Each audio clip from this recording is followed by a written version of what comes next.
సంఘస్థలందరికీ స్వాగతము. నేను మీ కాపర్ని.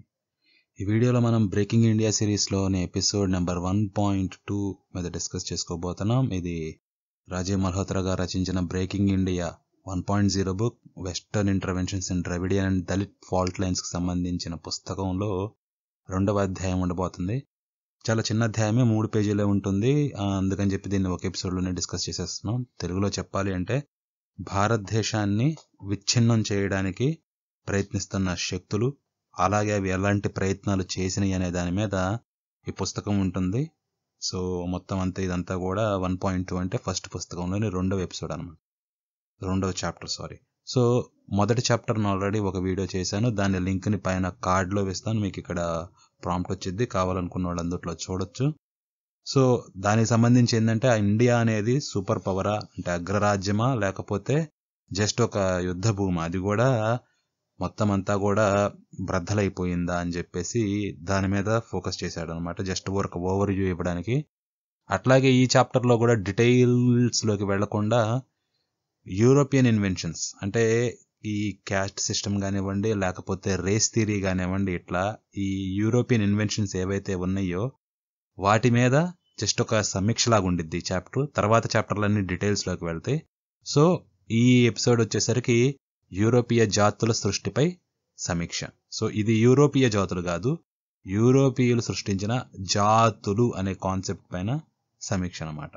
సో ఇక ఆలస్యం చేయకుండా ఈ రేసెస్ ఏంటి, వీళ్ళు ఎక్కడెక్కడ ఎట్లా సృష్టించారు, అవి ఎలా ఎలా దారుణాలకు కానివ్వండి, లేకపోతే హింసాత్మక ఘటనలకు కానివ్వండి దారి తీసిందనే వాటిపై చిన్న సమీక్ష ఉండబోతుంది ఇందుట్లో. సో ఇంకా ఆలస్యం చేయకుండా యూరోపియ జాతుల సృష్టి అనేది ఏంటి అని చెప్పేసి చూద్దాం.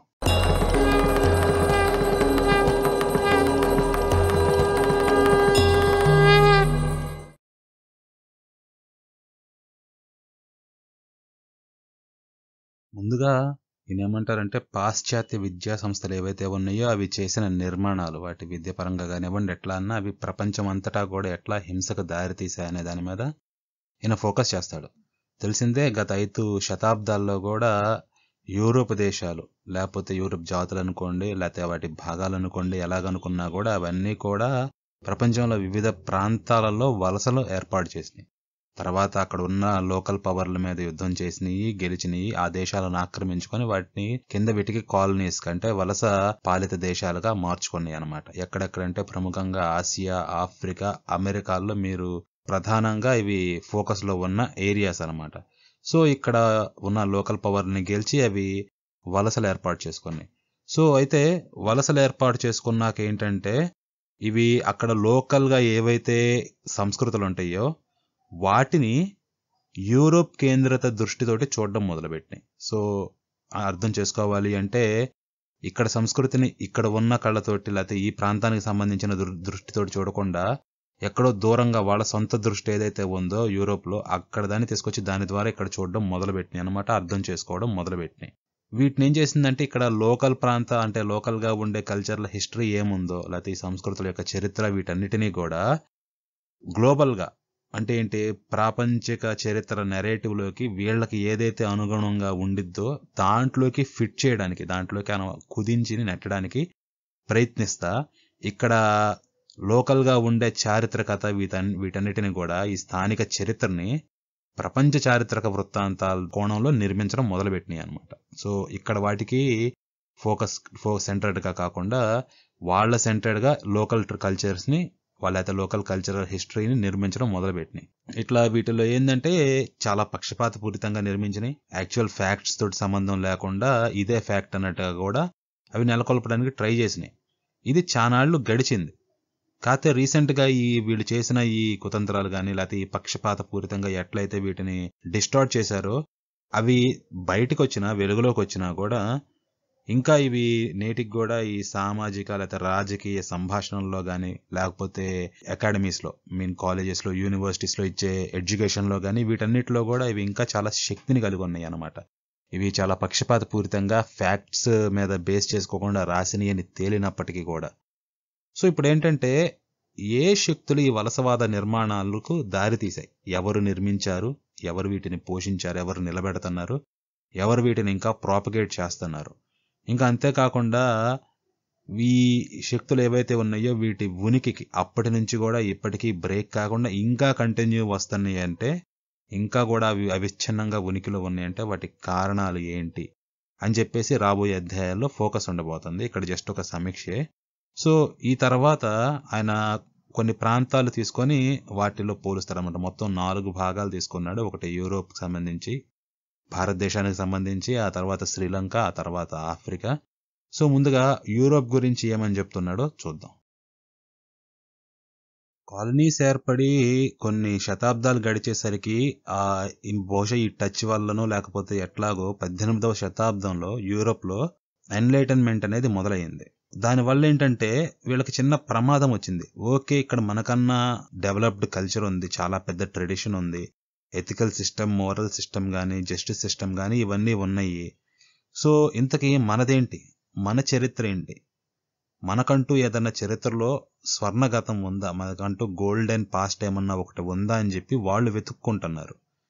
మన పాస్ట్ ఏంటా అని చెప్పి అలాగే వెతుక్కుంటా వాళ్ళకి ఏదైతే ఒక ఐడియాలో ఉందో ఆ పాస్ట్ ఏమన్నా మనకి ఇండియాలో దొరుకుతుంది. ఎందుకంటే అప్పుడు వాళ్ళకి యూరోప్ వాళ్ళకి వీళ్ళందరికి కూడా మేజర్ ట్రేడ్ అనేది ఇండియా నుంచే జరుగుతూ ఉండేది. సో ఇంత పెద్ద డెవలప్డ్ కంట్రీ ఉంది, ఇక్కడ మన పాస్ట్ ఇక్కడ ఏమన్నా దొరికిద్దే, దీంతో సంబంధం ఏమన్నా ఉందా అని ఇండియాలో వెతకడం మొదలుపెట్టారు వాళ్ళు వాళ్ళ పాస్ట్ని. అయితే వెతికేటప్పుడు వీళ్ళు ఇక్కడ లోకల్గా ఉన్న గ్రంథాలు ఏవైతే ఉన్నాయో వాటన్నిటినీ కూడా వాళ్ళ వ్యూలోకి మార్చి మొత్తం అంతా కూడా వక్రీకరించి చదవడం మొదలుపెట్టారు. సో ఇక్కడ ఉన్నదాన్ని ఉన్నట్టుగా చదవకుండా ప్రతిదీ కూడా వాళ్ళ పర్స్పెక్టివ్కి ఫిట్ చేయడానికి మొత్తం డిస్టార్ట్ చేయడం మొదలుపెట్టారనమాట. వాళ్ళ ఐడెంటిటీ లేకపోతే వాళ్ళ గుర్తింపు ఏమిటి, వాళ్ళ చరిత్ర ఏమిటి అని చెప్పేసి వెతికే ప్రక్రియలో ఇక్కడ ఒక ఆర్య జాతి, ఆర్యన్ రేస్ అనే ఒక సిద్ధాంతాన్ని ఇండియన్ లిటరేచర్ ఏదైతే ఉందో లేకపోతే భారతీయ గ్రంథాలు ఏవైతే ఉన్నాయో వాటిని వక్రీకరించి అక్కడ ఉన్న అర్థాలన్నింటినీ కూడా మార్చి వీళ్ల పర్పస్కి లేకపోతే వీళ్ల ఉద్దేశం నెరవేరేటట్టుగా ఆర్య జాతి అనే ఒక సిద్ధాంతాన్ని సృష్టించడం జరిగింది.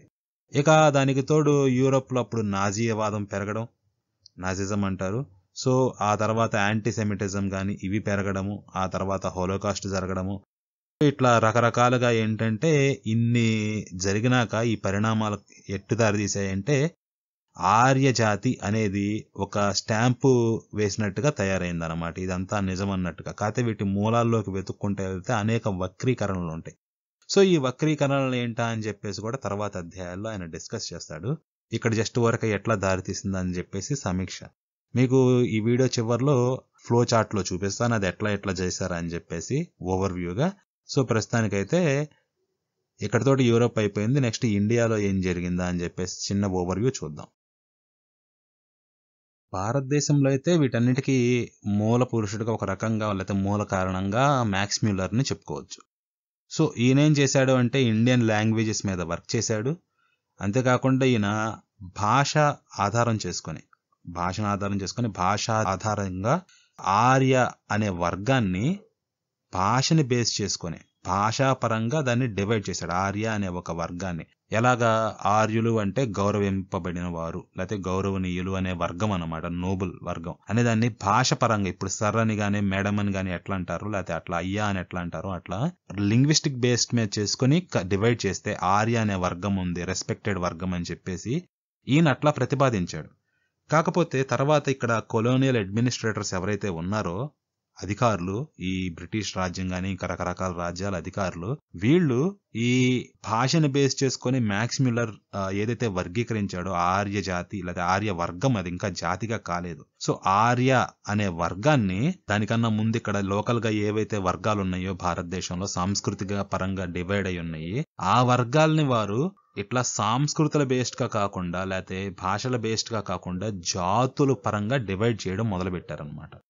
జాతివాదము అనే ఒక దాన్ని వాడి రేస్ సైన్స్ అని చెప్పేసి లేకపోతే ఇట్లా దీన్ని డివైడ్ చేయడం మొదలు పెట్టారు. ఆ పరంగా ఏంటంటే ఈ మ్యాక్స్ మ్యూల్లర్ ఏదైతే చెప్పాడో అది ఆర్య వర్గం కాస్త ఆర్య జాతి అయ్యింది. ఇక అంతేకాకుండా ఇంకా అప్పుడు ఆ జాతుల పరంగా డివైడ్ అయినాక ఒకటి ఆర్య జాతి అయితే మిగతా వాళ్ళు ఆర్యులు కాని జాతి. ఈ ఆర్య జాతి ఆర్యన్ రేస్ అని, లేకపోతే ఆర్యులు కాని నాన్ ఆర్యన్ రేస్ లేకపోతే ఆర్యేతర జాతిని 2 రకాలుగా వీళ్ళు డివైడ్ చేశారు. ఏ బేసిస్ మీద చేశారు అంటే వాళ్ళకి తెలియదు. వీళ్ళు ఆర్యులు అంటారు, వీళ్ళు ఆర్యులు కాదు అంటారు. అలా డివైడ్ చేసి దాన్ని ప్రొపగేట్ చేసి సొసైటీలో ఎలాగంటే వాళ్ళు నోట్ చేసుకునేది ఏ రకంగా అయితే విభజించి మనం ఇప్పుడు క్యాస్ట్ కానీ పలానా వాడు ఈ క్యాస్ట్, పలానా వాడు ఈ రిలీజన్ ఎట్లా నోట్ చేసుకుంటామో వాళ్ళు ఈ జాతి అనే లెక్కన ఫోర్స్ఫుల్ గా చేశారనమాట. అప్పుడు ఇంకా అంతేకాకుండా ఆర్యేతర కులాలు ఏవైతే ఉన్నాయో అవి నిదానంగా హైందవ సంఘముకి సంబంధించిన వర్ణనలో నుంచి వెలివేయడం జరిగింది. సో ఏంటంటే నిదానంగా హైందవ సంఘం అనేది ఒక ఎత్తు, ఈ నాన్ ఆర్యన్ కులాలు ఏవైతే ఉన్నాయో ఇవన్నీ ఒక ఎత్తు అని చెప్పేసి వాళ్ళు సపరేట్ డివిజన్ చేయడం మొదలుపెట్టారు. అప్పటి వరకు వాళ్ళు కలిసి బాగానే బతికారు. కాకపోతే వీళ్ళ పేపర్ల మీద, వీళ్ళ రిపోర్ట్ల మీద, వీటన్నిటి మీద కూడా వీటిని సపరేట్ గా నోట్ చేయడం మొదలుపెట్టి వీళ్ళు తీసుకొచ్చారు ఆ డివిజన్. సో ఇది ఇక్కడ వీళ్ళు చేస్తుంటే సమాంతరంగా చర్చ్ ప్రచారకులు ఎవరైతే ఉన్నారో మిషనరీలు గాని, ఎవాంజలిస్టులు గాని, వీళ్ళందరూ కూడా వీళ్ళు దక్షిణ భారతంలో ద్రావిడ జాతి అనే ఒక గుర్తింపుని నిర్మించారు. ఇక్కడ ఆర్య జాతి, అట్లాగే దక్షిణంలో ద్రావిడ జాతి, ఈ గ్రూప్ ఒకటి నిర్మించారనమాట. ఆ తర్వాత అఖిల భారత సాంస్కృతిక మాతృక నుండి తమిళ సంస్కృతిని వేరు చేశారు. సో ఏదైతే ఉందో ఇండియన్ మ్యాట్రిక్స్ అనేది పాన్ ఇండియన్ మ్యాట్రిక్స్ నుంచి కూడా కంప్లీట్ గా తమిళ్ కల్చర్ ని కంప్లీట్ గా వేరు చేసి ఆ సంస్కృతి ఉత్తర భారతీయమైన ఆర్య సంస్కృతి ఉంది చూసారా, అది కాదు దానికి చెందింది. ఇంకా చెప్పాలి అంటే ఏదైతే మనది కాని ఏదైతే ఉత్తర భారతం లేకపోతే అంతకన్నా ఉత్తరాన్ని నుంచి కూడా వచ్చిన ఆర్యులు ఆ దండయాత్ర చేసి మన మీద రుద్దిన సంస్కృతి కాదు ఇది. దీనికన్నా కూడా ఎక్కువ అది క్రైస్తవానికి దగ్గర అని చెప్పేసి వీళ్ళు వ్యాజ్యమాడడం మొదలు పెట్టారు. ఏమి దగ్గరగా ఉంది, ఇంతకి పాయింట్లు ఏం దగ్గరగా ఉంది, వీళ్ళు ఎలా ప్రూవ్ చేశారు వాళ్ళది కాదు అని చెప్పి లేకపోతే వీళ్ళదని చెప్పి ఈ ఫ్యాక్ట్స్ లోకి వెళ్లకుండా ఫోర్స్ఫుల్ గా వాళ్ళు దండెత్తారు, మిమ్మల్ని అందరినీ కూడా తరిమి కొట్టారు దక్షిణానికి అని చెప్పేసి ఇన్వేజన్ థియరీని కంప్లీట్ గా ప్రాపగేట్ చేశారు. నేటికైతే ఆర్యన్ ఇన్వేజన్ థియరీ కంప్లీట్ గా డిస్ప్రూవ్ అయింది. కాకపోతే ఆ స్టార్టింగ్ లో గతంలో ఈ ఆర్యన్ ఇన్వేజన్ థియరీ వల్ల జరిగిన డివిజన్ ఆ ఎఫెక్ట్స్ ఇప్పటికి కూడా ఉన్నాయి. సో ఇప్పుడు ఆర్యన్ ఇన్వేజన్ థియరీ నిజమా కాదా అనే దాంతో నిమిత్తం లేకుండా ఇప్పుడు వీళ్ళు ఏదైతే డివిజన్ ఆల్రెడీ జరిగిపోయిందో మాదనేది సంస్కృతి వేరు అని చెప్పేసి, సో ఇప్పటికి కూడా తమిళ్లు మేము సపరేట్ కల్చర్ అని కంప్లీట్లీ ఇండివిజువల్ గా ఏలినేషన్ కొంచెం వాళ్ళకి వాళ్లే కల్పించుకొని పెట్టుకున్నారు. ఇది జరగడానికి కారణం ఏంటి? ఇదిగోండి పైన జరుగుతుంది కదా ఇట్లా వర్గీకరణ జరగడం భాషపరంగా, ఆ తర్వాత అది జాతిగా మారడం, ఆ తర్వాత ఆర్యులు ఆర్యేతరులు అవడం, దాంతో పాటు పక్కన ఈ ఎవాంజలిస్టులు ఎవరైతే ఉన్నారో వాళ్ళు వాళ్ళ మత ప్రచారానికి ఈ విభేదాలని ఇంకా రెచ్చగొట్టి ఇంకా ఈ విభజన అనే దాన్ని బాగా ఇంకా ఈ ఏదైతే భ్రంశరేఖలు ఉన్నాయో ఈ ఫాల్ట్ లైన్స్ వాటిని బాగా ఇంకా చీల్చి వేరు చేశారు. సో ఇది ఇండియాలో జరిగింది. ఇక లంకకి వెళ్తే లంకలో థియోసాఫికల్ సొసైటీ ఏం చేసిందంటే, థియోసాఫికల్ సొసైటీ అనేది హెలెనా బ్లవెట్స్కీ అనే ఆవిడ స్థాపించింది.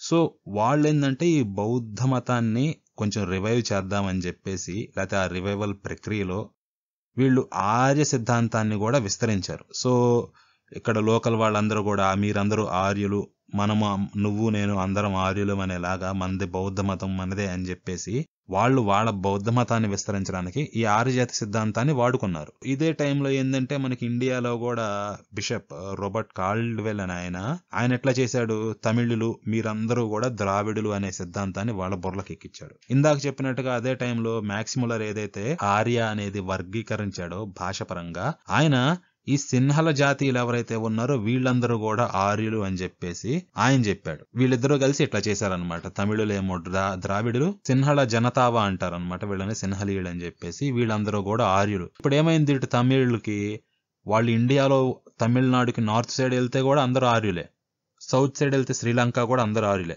వీళ్ళు ఏంటంటే మాకు ఉత్తరాన మాకు దక్షిణాన ఇద్దరు శత్రువులే ఉన్నారు, ఇద్దరు ఆర్యులే ఉన్నారు, మేము ద్రావిడులం అని చెప్పేసి చుట్టుపక్కల అన్ని అప్రెసివ్ అనే వీళ్ళకి థియరీని వీళ్ళ మెదడులోకి నెట్టడం వల్ల ఈ అప్రెషన్ లో ఉన్నామని వీళ్ళు ఫీల్ అవుతా ఈ ద్రవిడియన్ ఐడెంటిటీని వీళ్ళు గట్టిగా ఎంబ్రేస్ చేసుకున్నారు. శ్రీలంక వాళ్ళకు కూడా ఉత్తరాన ఉండేది ఒకటే, దక్షిణాన ఎవరు లేరు, అదంతా ఐలాండ్ కాబట్టి ఉత్తరాన ఉన్న తమిళ్లు ఎవరైతే ఉన్నారో వీళ్ళు ద్రవిడ్లని ఫీల్ అయ్యేసరికి శ్రీలంక వాళ్ళకు కూడా నిదానంగా వాళ్ళు ఆర్యులు అనే ఫీలింగ్ బలపడింది. ఇంట్రెస్టింగ్ ఏంటంటే రావణాసురుడు దళితుడు అంటారు. ఓకే, ఇప్పుడు రావణాసురుడిని సెలబ్రేట్ చేసుకుంటా ఉంటారు తమిళ్లు, కానీ ఆయన రావణాసురుడు ఉంది వీళ్ళ థియరీ ప్రకారం ఎక్కడ అంటే లంకలో. అది రామాయణంలో ఉన్న లంక ఇదా కాదా అనేది completely different concept, different topic. అసలు దాంట్లోకి వెళ్లకుండా లంకలోనే రావణుడు ఉన్నాడు అనుకుంటే, రావణుడు దళితుడయ్యాడు, రావణుడు లంక రాజు.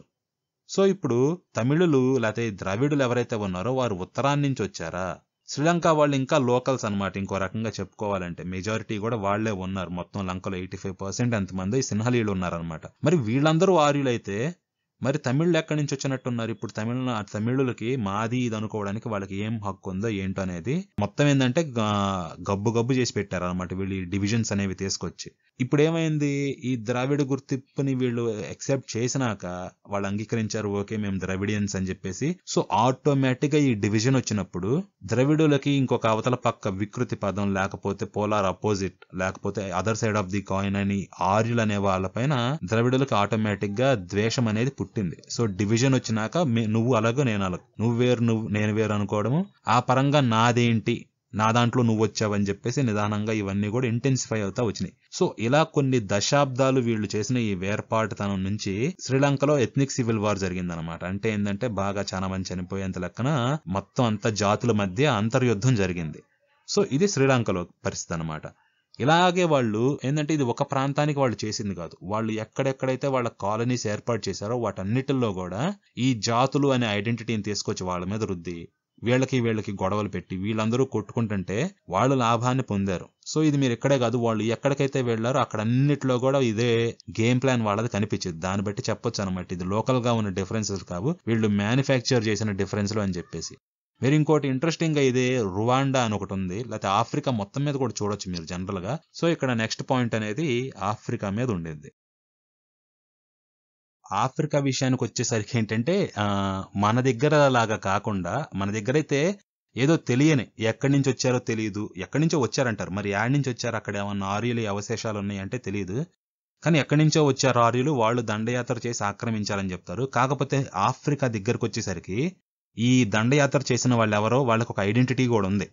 సో మెయిన్ గా ఏంటంటే అప్పట్లో ఆఫ్రికా నుంచి అది కొంచెం తక్కువ డెవలప్ అయిన సివిలైజేషన్ కాబట్టి, మిలిటరీ పవర్ తక్కువ ఉండేది కాబట్టి అది చాలా దారుణాలకు లోనైంది. అక్కడ ఉండే ఆఫ్రికన్లని వీళ్ళు బానిసలుగా చేసి యూరోప్ కి, అమెరికన్ దేశాలకి వీటికి రవాణా చేస్తూ ఉండేటోళ్ళు. బానిస వర్తకం అనేది చాలా బాగా జరుగుతూ ఉండేది వాళ్ళకి. మరి మేమేమో సివిలైజ్డ్ సొసైటీ అంటారు, అంతా లిబర్టీ అని చెప్పేసి, ఫ్రీడమ్ అని చెప్పేసి, హయ్యర్ పీపుల్ అని చెప్పి ఇట్లా చెప్పుకుంటా ఉంటారు. మరి బానిసత్వం చేయడం ఏంటి అని మీరు అడిగినప్పుడు దీనికి వాళ్ళు సమర్థించుకోవడానికి వాళ్ళకు ఒక కథ దొరికింది. వాళ్ళు ఏదైతే అప్పుడు మతం ఉందో, ప్రామినెంట్ మతం వాళ్ళ దేశాల్లో క్రిస్టియానిటీ, క్రైస్తవ మతంలో ఆది కాండంలో హాము అని ఒక అతను ఉంటాడు అనమాట. సో ఇతను ఎవరు అంటే నోవహ్ కొడుకు. ఈ నోవహ్కి 3 ఉంటారు కొడుకులు, షేము, హాము, యాపెత్ అని చెప్పేసి. సో ఇది ఎక్కడ జరిగిద్దంటే నోవహ్ టైంలో జలప్రళయం అయిపోయి భూమంతా కూడా లయమైపోయినాక, తర్వాత నీళ్లన్నీ ఇంకిపోయినాక అప్పుడు నోవహ్ బాగా తప్పదాగి పనుకొని ఉంటాడు అనమాట. ఇంట్లోనే అందరు చూసేటట్టుగానే తప్పదాగేసి బట్టలు లేకుండా పడిపోయి ఉంటాడు. ఇంట్లో కొడుకులు ఉంటారు, కోడళ్ళు ఉంటారు. అట్లా పడిపోయి ఉన్నప్పుడు హాము చూస్తాడు. హాము చూసి సర్లే అని చెప్పేసి ఇంకా మా బ్రదర్ని కూడా పిలిచి ఇద్దరు కలిసి పోయి గుడ్డను కప్పేస్తారు అనమాట ఆయన మీద. సో తర్వాత ఈ నోవహ్ నిద్రలేచి ఏం జరిగిందో తెలుసుకొని ఈ హాము గద్ద చేసింది అందుకని చెప్పి హాము కొడుకు అంటే నోవహ్ మనమడు ఎవరైతే ఉన్నారో కనాన్ అని, ఈ కనాన్ని శపిస్తాడనమాట. ఏమని, ఈ కనాను అతని కుమారులు, ఈ మిగతా కుమారులు ఎవరైతే ఉన్నారో, ఎవరు షేము, యాపెతు, వీళ్ళు ఎవరైతే ఉన్నారో వీళ్ల కుమారులకి దాసులు అవుతారు అని చెప్పి శపిస్తాడనమాట. సో ఆ బేస్ చేసుకుని ఆఫ్రికాలో ఉన్న మీరందరూ కూడా హాము సంతానము, హాము సంతతి, హాము నుంచి కనాన్ నుంచి వచ్చిన వారు. అందుకని ఇక్కడ ఆ శాపం బట్టి కూడా మిమ్మల్ని బానిసలుగా చేయడం తప్పు కాదు. వెల్ సిల్లీ థింగ్ ఏంటంటే ఆఫ్రికన్స్ అనే కాదు, బానిసత్వం అనేది బైబుల్ ఉన్నప్పటి నుంచి కూడా బానిసత్వం ఉంది వాళ్ళ దగ్గర. యాక్చువల్ గా బైబుల్లో లాస్ ఉంటాయి, చట్టాలు. బానిసల్ని ఎట్లా కొనాలి, లేకపోతే ఎట్లా అమ్మాలి, వాళ్ళని ఎంతకాలం ఉంచుకోవచ్చు, హిబ్రూయుల్ని అయితే 7 ఏళ్లకి వదిలేయాలి, ఒకవేళ హిబ్రూ దాసుడు కావాలి అనుకుంటే అతడు జీవితాంతం బానిసగా ఉండిపోవచ్చని. సో కొన్ని లాస్ ఉంటాయి అన్నమాట బానిసత్వానికి. వెల్ మోస్ట్లీ హిబ్రూలకి ఫేవరింగ్ గా ఉంటాయి, మిగతా వాళ్ళకు ఉండవు కానీ. సో బానిసత్వం అనేది ముందు నుంచే ఉంది. కానీ ఇక్కడ ఏదో హాము సంతానం మీరు అని చెప్పేసి కొంచెం డిఫరెంట్ గా ఉంటారు కాబట్టి వాళ్ళు చూడడానికి బ్లాక్ గా. సో ఈ కథ బేస్ చేసుకొని బానిస వర్తకులు ఎవరైతే ఉన్నారో వాళ్ళు బానిసత్వాన్ని సమర్థించుకున్నారు. మరి బానిసలు అంటున్నారు, మీరు కొంచెం తక్కువ జాతి ఈ రకంగా అంటున్నారు. కాకపోతే వాళ్ళు అప్పటికే కల్చర్లు డెవలప్ అయినాయి కదా ఏదో ఒకటి. సో ఈ కల్చర్లు ఏ రకంగా డెవలప్ అయినాయి, అవేమన్నా కంట్రిబ్యూట్ చేసినాయి ఆ వరల్డ్కి అనుకుంటే, ఈ కంట్రిబ్యూషన్స్ కూడా లోకల్ తెగలకి చెందకూడదు. వాళ్ళకంటూ ఏదంటూ ఉండకూడదు. ఫ్రాంచైజ్ అనేది వాళ్ళ సొంతమైనది ఏది ఉండకూడదు. ఉంటే అది ఎంపవరింగ్ అయ్యింది. మా వాళ్ళు అది చేశారు, మా వాళ్ళు ఇది చేశారని. సో దీనికి కౌంటర్గా ఏం చేశారంటే, ఆఫ్రికాలో ఏదైతే తెగల ఏమైతే కంట్రిబ్యూట్ చేశాయో, వేటినైతే తోడ్పాటు చేశాయో, ఆ నాగరికతల తోడ్పాటు అంతా కూడా గతములో ఎప్పుడో ఎవరో తెల్లవారు అన్నమాట. వాళ్ళు కూడా తెల్లవారు రకరకాల జాతులు ఉంటారు కదా, ఆ తెల్లవారి యొక్క జాతుల్లో ఏదో ఒక ఉపజాతి, ఏదో తెలియదు, ఊహాజనితం అనమాట కంప్లీట్ గా. ఆ తెల్ల ఉపజాతి మళ్ళీ సేమ్ ఇండియా మీదకి ఆర్యులు ఎట్లా దండెత్తారో, ఆ తెల్ల ఉపజాతి ఆఫ్రికా మీదకి దండెత్తి ఆఫ్రికాని నాగరీకరించింది. వాళ్ళు నాగరికత తెచ్చుకోవడం కాదు, తెల్లవాళ్లే వచ్చి నాగరీకరించారు. ఎట్లయితే ఇండియా మొత్తాన్ని కూడా ఆర్యులు నాగరీకరించారో ఏడు నుంచో ఊడిపడి, ఇట్లా ఆఫ్రికాని కూడా ఎవరో తెల్లవాళ్ళు నాగరీకరించారనమాట. సో ఇట్లా ఏమైందంటే మనకిప్పుడు వేరు చేయడం మొదలు పెట్టారనమాట. హాముకు సంబంధించిన తెగలు ఒకళ్ళు, కాని వాళ్ళు ఒకళ్ళు. ఓకే, ఇట్లా డివైడ్ చేయడం మొదలెట్టినాక జాతి పరంగా ఏదైతే వర్గీకరణ ఎక్కువై అంటే నేను ఆల్రెడీ సెటిల్ అయిందో, అప్పుడు నువ్వు ఆ జాతి నేను ఈ జాతి అని చెప్పేసి జాతుల మధ్య చాలా కట్టువైన స్పర్ధలు చెలరేగాయి అనమాట. సో ఇట్లా ఈ స్పర్ధలు కాస్త కూడా ఇంటెన్సిఫై, ఈ డిఫరెన్సెస్ అంతా చివరాఖరికి రువాండా జెనోసైడ్ ఏదైతే ఉందో దానికి దారి తీసింది. సో ఇది ఆఫ్రికాలో కథ. వీటిని కూడా తర్వాత డిస్కస్ చేస్తాడు. సో రాబోయే 6 చాప్టర్స్ లో ఏముంటాయి అంటే, మెయిన్ గా ఫోకస్ చేసేది కేవలం 2 శతాబ్దాల్లోనే, జస్ట్ 200 years లో ఇప్పుడు ఉన్న ఇంత సాలిడ్ గా జనాల మైండుల్లో నెలకొన్న ద్రవిడియన్ ఐడెంటిటీ, అంతకు ముందు లేనిది కేవలం 2 శతాబ్దాల్లో ఇంత సాలిడ్ గా ఎక్కడి నుంచి ఏర్పడింది, ఎలా ఏర్పడింది అనేది రాబోయే 6 చాప్టర్స్ లో కూడా డిస్కస్ చేస్తాడు ఆథర్. సో ఇప్పుడు మీకు దీన్ని గ్రాఫికల్ గా చూపిస్తాను, మీరు ఎట్లా అర్థం చేసుకోవాలి, ఏవేవి కలిసి ఎట్లా దారి తీసినాయి అని చెప్పేసి ఒక చిన్న సమీక్షగా. ఇప్పుడు మనము యూరో కేంద్రిత నిర్మాణాలు ప్రపంచమంతటా కూడా ఎలా హింసాత్మక ఘర్షణలకు దారి తీసాయో చూద్దాం. ఇందాకట 4 ప్రాంతాలు చెప్పాను కదా, యూరోప్, భారతదేశం, శ్రీలంక, ఆఫ్రికా అని చెప్పేసి. ఇక్కడ వాటినే ఒక గ్రాఫికల్ గా చూస్తే ఏవేవి ఎట్లా దారి తీసినాయి అని చెప్పేసి మనకి అర్థం చేసుకోవడానికి ఈజీగా ఉండిద్ది. ముందుగా యూరోప్ గురించి చూద్దాం. యూరోప్ లో ఉన్నది ఏంటంటే, అప్పుడు కొత్తగా వచ్చింది వాళ్ళ గుర్తింపుకు సంబంధించిన ఆవశ్యకత. మనం ఏంటి, మన ఐడెంటిటీ ఏంటి, మన చరిత్ర ఏంటి, దాని పుట్టుపూర్వోత్తరాలు ఏంటి, అది మిగతా ప్రపంచంతో ఎలాంటి లింక్ కలిగి ఉంది. సో ప్రధానంగా అప్పుడు వాళ్ళ క్రౌన్ జ్యువెల్, వాళ్ళ కాలనీస్ లో క్రౌన్ జ్యువెల్ అయిన ఇండియా ఏదైతే ఉందో దానితోటి లింక్ ఏంటి అని అర్థం చేసుకోవడం వాళ్ళు మొదలు పెట్టారు. సో అర్థం చేసుకునేటప్పుడు అది ప్రధానంగా 3 రకాలుగా, అంటే 3 డిఫరెంట్ ఏరియాస్ ఆఫ్ డెవలప్మెంట్ మనకి క్లియర్ గా కనిపించింది అనమాట. ఒకటి, వాళ్ళు ఏదంటే వాళ్ళు వలసవాదం ఉందో దాన్ని వాళ్ళు సమర్థించుకోవాల్సిన అవసరం అనమాట. మేము వలస చేస్తున్నాం, వాళ్ళందరినీ కూడా పాలిస్తున్నాం వలస రాజ్యాలుగా చేసుకుని, కాలనీస్ ని మేము ఎట్లా సమర్థించుకోవాలి అని చెప్పేసి వాళ్ళకి అదొక అవసరం వచ్చిందనమాట. ఇది ఇంకా లోకల్ గా వాళ్ళ దేశాల్లో ఉన్న ఆవశ్యకత ఏదైతే ఉందో, మన గుర్తింపు ఏంటా అని చెప్పేసి బయట సమర్థించుకోవాల్సిన అవసరము, లోకల్ గా వాళ్ళ ఐడెంటిటీ, ఒరిజినల్ ఐడెంటిటీ ఏంటా. సో ఈ 2 ప్రాబ్లమ్స్ కూడా కలగలిసి దీనికి దారి తీసినాయి అనమాట. ఇండియాని వాళ్ళ దృష్టిలో అర్థం చేసుకొని, వాళ్ళకి ఫేవరబుల్ గా, ఫ్యాక్ట్ తోటి సంబంధం లేకుండా వాళ్ళ సుపీరియారిటీని చూపిస్తా ఆ యాంగిల్లో ఇండియాని అర్థం చేసుకొని, లేకపోతే అర్థమయ్యేలా బయట చిత్రీకరణ చేశారనమాట. ఇదే కొలోనియల్ ఇండాలజీకి దారి తీసింది. సో అంటే ఇండియాకి సంబంధించిన జ్ఞానం అక్కడ లోకల్ కళ్ళతోటి లేకపోతే ఫ్యాక్ట్ పరంగా చూడకుండా వాళ్ళ పర్స్పెక్టివ్ లోకి వక్రీకరించడం అనమాట. ఇది ఒకటి జరిగింది.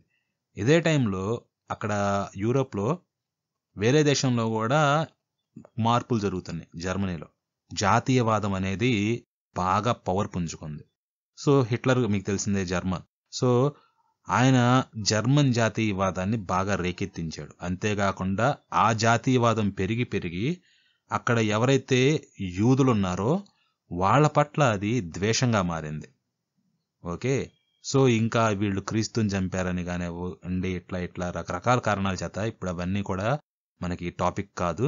సో ఈ జాతీయవాదం ముదిరింది. ఆ తర్వాత అది యూద ద్వేషంగా మారింది, యాంటీ సెమిటిజంగా.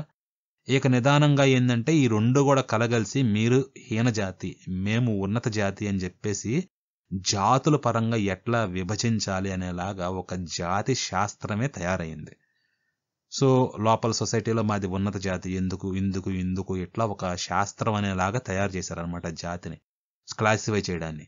సో ఈ జాతీయవాదము, ఈ యూదుల యొక్క వ్యతిరేకత, యూద మతంపై వ్యతిరేకత, ఈ జాతి శాస్త్రము, ఈ మూడు కూడా కలిసి ఇది జర్మనీలో జరుగుతుందన్నమాట. ఇక మిగతా యూరోప్ దేశాల్లో కారణాలకి చెప్పాను కదా, దేనికి దారితీసినాయి అంటే కొలోనియల్ ఇండాలజీకి దారితీసినాయి. సో ఈ కొలోనియల్ ఇండాలజీ ఇది జర్మనీలో జరిగిన మార్పులు. సో ముందుగా ఈ కొలోనియల్ ఇండాలజీ దేనికి దారితీసింది అంటే భారతదేశాన్ని ఆర్యులు నాగరీకరించారు అని చెప్పారనమాట. అంటే వాళ్ళని జస్టిఫై చేసుకోవాలి కదా మరి వాళ్ళ వలస విధానాన్ని. మేమిప్పుడు ఏదో మీ మీద మిమ్మల్ని ఆక్రమించుకుంటున్నామని మీరు ఫీల్ అవుతున్నారు. లేదు, మీరు ఆల్రెడీ ఆక్రమింపబడిన వారు, లేకపోతే మీరే ఆక్రమించారు కూడా. మీరు ఇండియాకి చెందిన వాళ్ళు కాదు, మీరు ఒకప్పుడు ఇక్కడికి వలస వచ్చిన వాళ్ళే. ఇక్కడ ఉన్న వాళ్ళని మీరు అప్రెస్ చేశారు. ఇప్పుడు మేము మిమ్మల్ని ఆక్రమించుకోవడం తప్పు కాదు, మీరేం చేశారు మేము అదే చేస్తున్నామని వాళ్ళ వలస విధానాన్ని జస్టిఫై చేసుకోవడానికి ఇండియాలో వాళ్ళ ఫ్రాంచైజీని కూడా వాళ్ళు తీసేస్తున్నారు. ఇక్కడ ఉన్న వాళ్ళది మీదంటూ ఇక్కడ ఏమీ లేదు, ఇది కూడా మీది కాదు, ఇది అందరిది, మీరెట్లా వచ్చారో మేము ఇప్పుడు అట్లాగే వచ్చామని చెప్పేసి జస్టిఫై చేసుకోవడానికి ముందు వీళ్ళు కొలోనియల్ ఇండాలజీని డెవలప్ చేశారు. ఆ తర్వాత వీటిల్లో భాగంగానే రకరకాలుగా అట్రాసిటీ లిటరేచర్ కానీ ఇదంతా కూడా వాళ్ళ వలస విధానాన్ని సమర్థించుకోవడానికి మీకు అడిగే హక్కు లేదు అని చెప్పేసి ఇట్లా డిజైన్ చేశారనమాట మొత్తం. సో అది ఆర్యులు భారతాన్ని నాగరీకరించారనేది థియరీ డెవలప్ అవ్వడానికి కారణమైంది. ఓకే, ఇప్పుడు ఆర్యులు ఎవరు గొప్పోళ్ళు, ఎవరు ఇన్వైట్ చేశారు ఇండియాని, చానాళ్ళ క్రితం, వేల సంవత్సరాల క్రితం డెవలప్ చేశారు దాన్ని, అదంతా ఆక్రమించుకున్నారు, ఇదంతా చెప్తున్నారు. ఈ ఆర్యులు భారతాన్ని నాగరీకరించారనే ఈ సిద్ధాంతము ఇలా జర్మనీలో ఏదైతే మార్పులు చేసుకుందో ఈ సిద్ధాంతం కూడా ఇక్కడ కాంబినేషన్ కలిసి ఏమైందంటే జర్మన్ వాళ్ళు ఒక ఉన్నత జాతి కోసం వెతుకుతున్నారు. ఇక్కడేమో ఆల్రెడీ ఒక ఉన్నత జాతి ఏదో గతంలో దాడి చేసింది, ఆక్రమించుకుంది అని చెప్తున్నారు. సో అది ఒకటైపోయినాయి అనమాట. అలా ఇక్కడ ఆర్యులు అని చెప్తున్నారు కాబట్టి ఆర్య ప్రభువుల జాతి, లేకపోతే ఆర్యన్ మాస్టర్ రేస్ అని చెప్పేసి ఒకటి ఎస్టాబ్లిష్ అయింది.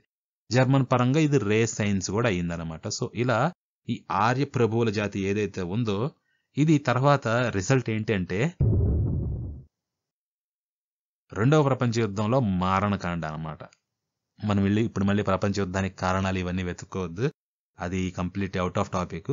సో ఇది ఒక కారణం, ఆర్య ప్రభువుల జాతి అనేది కూడా లోపల ఫ్యూయల్ లాగా పనిచేసింది యుద్ధానికి. లేకపోతే తలకెక్కకపోతే ఈ జాతి అనేది ఇంత పెద్ద యుద్ధం జరగదు కదా. ఎవరు సో హిట్లర్ ఎందుకు చేశాడో మీకు తెలిసిందే, ఆయనంతా కూడా ఫుల్ రేసిస్ట్ అను నార్సిస్టిక్ అనమాట పర్సనాలిటీ. సో ఇలా జరిగిందనమాట. ఇది యూరోప్లో జరుగుతుంది. ఇప్పుడు ఇండియా శ్రీలంక విషయానికి వద్దాం. ఇక్కడ ప్రధానంగా 3 ఫ్యాక్టర్లు ఉన్నాయి. ఒకటి మోషే యొక్క జాతి శాస్త్రం అనమాట. మోషే ఏదైతే ఫస్ట్ బైబిల్లోని 5 పుస్తకాలు రచించాడు అనుకుంటారో దానికి ఎటువంటి ప్రూఫ్ లేదు బయటవే, దానికి కాంట్రరీ ప్రూఫ్ కూడా ఉంది, మోషే రాయలేదని చెప్పేసి. సో ఈ జాతి శాస్త్రము అలాగే బ్రిటిష్ వాళ్ళ వలసవాదం ఏదైతే ఉందో, ఇందాక యూరోప్లో అన్నాను కదా, అదే వాళ్ళు వలసవాదాన్ని సమర్థించుకున్నారన్నారు అన్నాను చూసారా ఇండియాలో. సో ఆ వలసవాదాన్ని సమర్థించుకోవడం ఇక్కడ బ్రిటిష్ వలసవాదం అని చెప్పాను అనమాట. ఈ 2 ఫ్యాక్టర్లు ఏమైనాయి అంటే కలిసి ఇక్కడ మ్యాక్స్ మ్యూలర్ అనేటోడు దీన్ని కొంచెం జస్టిఫై చేసుకోవడానికి కానీ లేకపోతే ఎట్లన్నా కూడా వెతుకుతా ఆర్య అనే వర్గాన్ని భాషా సమూహంగా ప్రతిపాదించాడు. సో ఫస్ట్ ఒక ప్రతిపాదన జరిగింది, ఇక్కడ ఒక వర్గం ఉంది ఆర్యులు అనే వర్గం, కాకపోతే అది భాషాపరంగా ప్రతిపాదించాడు అనమాట. ఆ తర్వాత నెక్స్ట్ ఏం జరిగిందంటే ఈ బ్రిటిష్ వలసవాదం, మరి ఇక్కడ లోకల్గా ఒకళ్ళు ఉండాలి కదా, బయట నుంచి వీళ్ళు డివైడ్ చేయడానికి ఒక ప్రతిపాదన జరిగింది ఇక్కడ మ్యాక్స్ మ్యూలర్ ద్వారా. సో ఇక్కడ వీళ్ళు నెక్స్ట్ స్టెప్ ఏంటి, ఈ వర్గానికి కాకుండా వర్గేతరంగా ఎవరు ఉన్నారో వాళ్ళని డివైడ్ చేయాలి. సో అందుకని ప్రత్యేకమైన భాషా వర్గంగా తమిళం వచ్చింది. సో ముందుగా లాంగ్వేజ్ పరంగా డివైడ్ చేశారు 2 వర్గాలు, ఒకటి ఆర్య భాష ఆర్య వర్గము, రెండవది తమిళ వర్గం.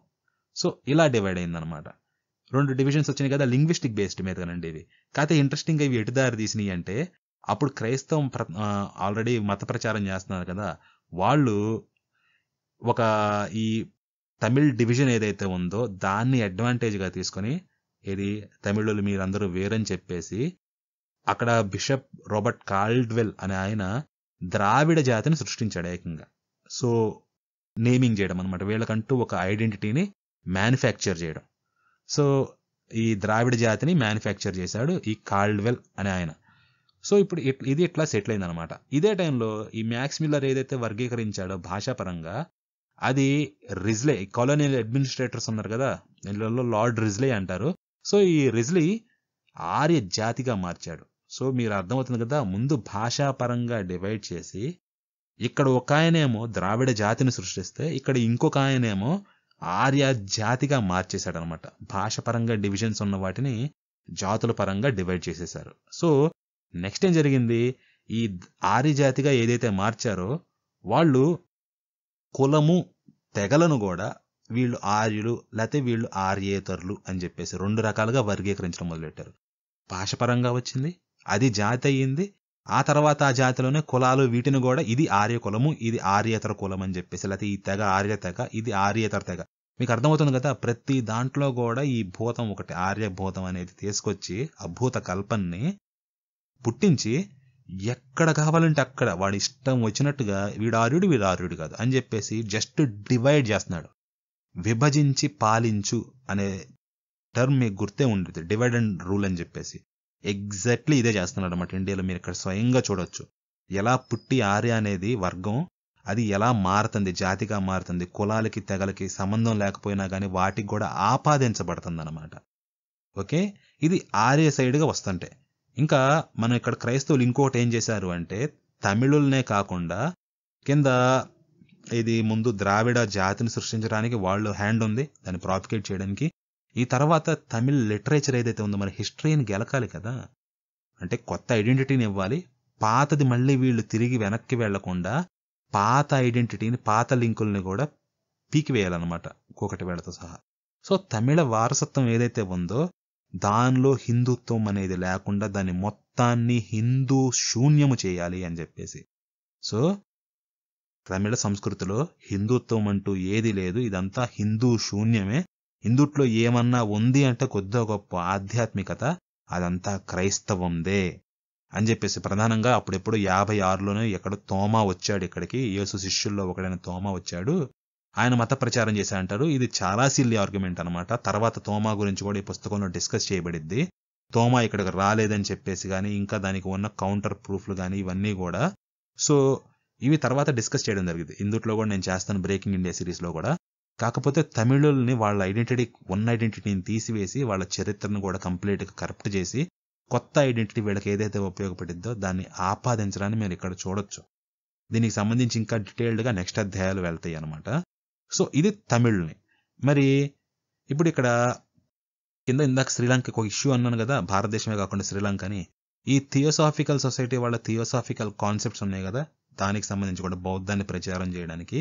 సో ఈ 3 వర్గాలు కలిసి ఒక పక్క మ్యాక్స్ మిల్లర్ ప్రతిపాదించిన ఆర్యవర్గము, రిస్లే ఆర్య జాతిగా మార్చాడు, కులాలు తెగలను కూడా ఆర్యేతరగా గుర్తించారు. ఇది లంకలో వచ్చిన థియోసాఫికల్ కాన్సెప్ట్ ఏవైతే ఉన్నాయో అవి. అంతేకాకుండా తమిళులు కూడా వాళ్ళ ఐడెంటిటీని కంప్లీట్గా ద్రావిడ ఐడెంటిటీకి సబ్స్క్రైబ్ చేయడం. ఇది ఈ 3 కూడా కట్టగలిసి సో ఈ ద్రావిడ జాతి ఇదంతా కూడా లంకలో విద్వేషపూరిత జాతి వర్గాలను నిర్మించాయన్నమాట. సో ఇప్పుడు ఏమైంది, అది వర్గాలు బౌద్ధ మతము వాళ్ళు అలాగే ఆర్యజాతిని విస్తరించారు లేకపోతే ప్రచారం చేశారు. సో బౌద్ధము సింహళ లోకల్గా ఈ సింహళీలను ఎవరైతే ఉన్నారో వీరందరూ ఆర్యులు అని చెప్పేసి ప్రచారం చేశారు కదా. ఈ సింహళ, బౌద్ధ, ఆర్య వీళ్ళందరూ ఒక వర్గము. మరి అవతల ఎవరు, తమిళ సెల్వీయులు, ద్రావిడులు. సో ఎవరు ద్రావిడులు అంటే వీళ్ళే. సో ఈ 2 వర్గాలు ఏంటంటే మొత్తం 2 రకాల వర్గాలుగా చీలిపోయిందనమాట. ఒక దాంట్లోనేమో సింహళీయులు లేకపోతే బౌద్ధులు లేకపోతే ఆర్యులు వీళ్ళున్నారు. ఆర్యులు ఎవరు మరి నాకు తెలియదు, వీళ్ళకే తెలియదు అనమాట. వాళ్ళు చెప్తారు ఎవరా అని చెప్పేసి, మీరు చెప్పడం కాదు మీరెవరా అని వాళ్ళు నిర్ణయిస్తారనమాట. వాళ్ళు ఏది నిర్ణయిస్తే అదే రైట్. సో ఇట్లా ఈ వర్గాలుగా చీలిపోయింది. చీలిపోయినాక ఏమైంది, ఆబ్వియస్లీ ముందుగా ఇండియాలో పెట్టిన చిచ్చు, ఆర్య అనే చిచ్చు, అది ఆల్రెడీ మరుగుతా ఉందన్నమాట. ఎప్పుడన్నా భారతదేశంలో సాయుధ ఘర్షణకు దారి తీయచ్చు. అలాగే లంకలో ఆల్రెడీ అంతర్యుద్ధం జరుగుతానే ఉంది. సో ఇదన్నమాట. ఇది వీటన్నిటికీ కారణాలు ఇలా ఇలా ఇలా ఇలా మార్పులు చెందుతూ వచ్చాయి. ఇలాగే మీరు ఆఫ్రికాలో కూడా చూడొచ్చు. ఆఫ్రికాలో ఇందాక చెప్పాను కదా, ప్రధానంగా 2 వాదాలు ఉంటాయి అక్కడ.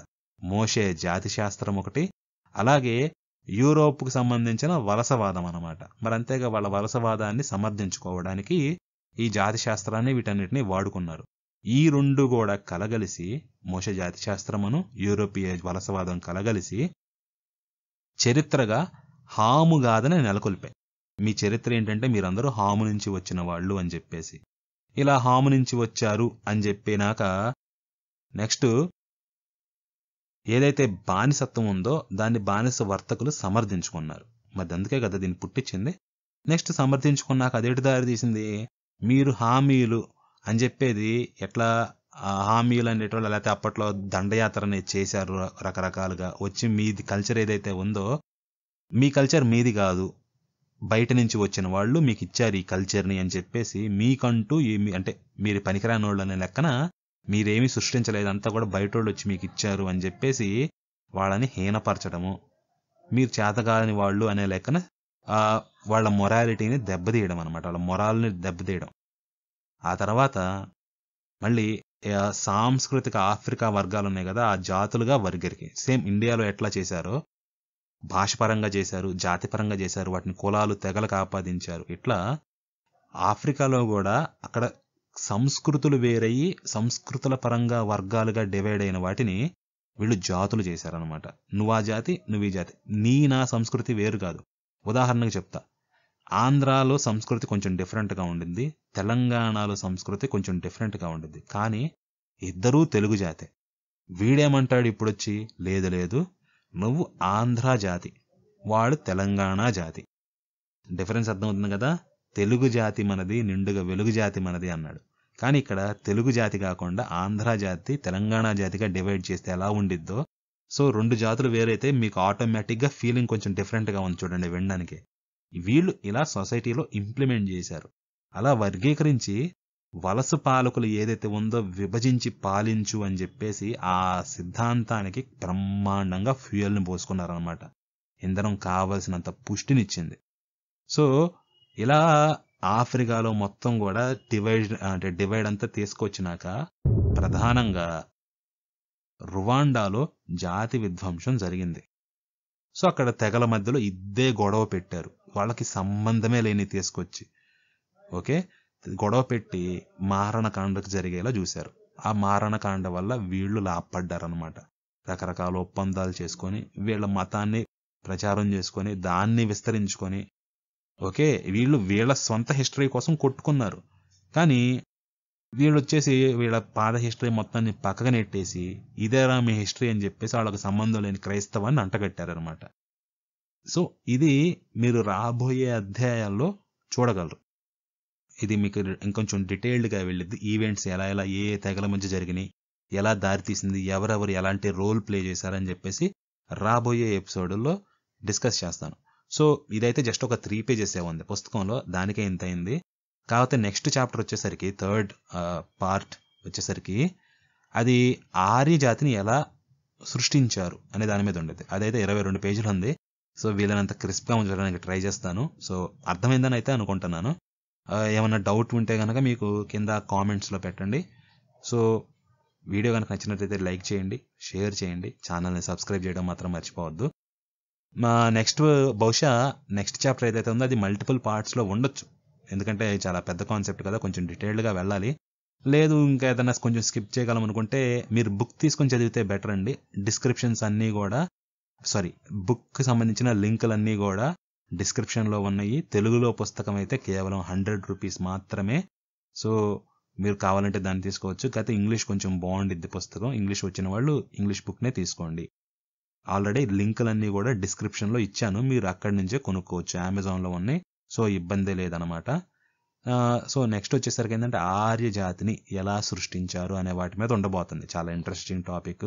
ఆర్యులు అంటారు కదా, అది ఎట్లా వచ్చిందని చెప్పేసి మీకు చాలా క్లియర్ కట్గా ఒక ఐడియా వచ్చింది. సో ఎవరు మిస్ కాకుండా నెక్స్ట్ ఎపిసోడ్కి ట్యూన్ అవ్వండి. అప్పటి వరకు ఉంటాను. సో ఇది బ్రేకింగ్ ఇండియా 1.2 చాప్టర్ సంబంధించింది అనమాట. మళ్ళీ 1.3 ఎపిసోడ్ పార్ట్ 1 అనుకోండి, బహుశా మల్టిపుల్ పార్ట్స్లో ఉంటుంది కాబట్టి బ్రేకింగ్ ఇండియా 1.3 ఎపిసోడ్ పార్ట్ 1కి కలుసుకుందాం. అప్పటి వరకు స్వస్తి.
దేవుని నామములో అందరికీ వందనములు.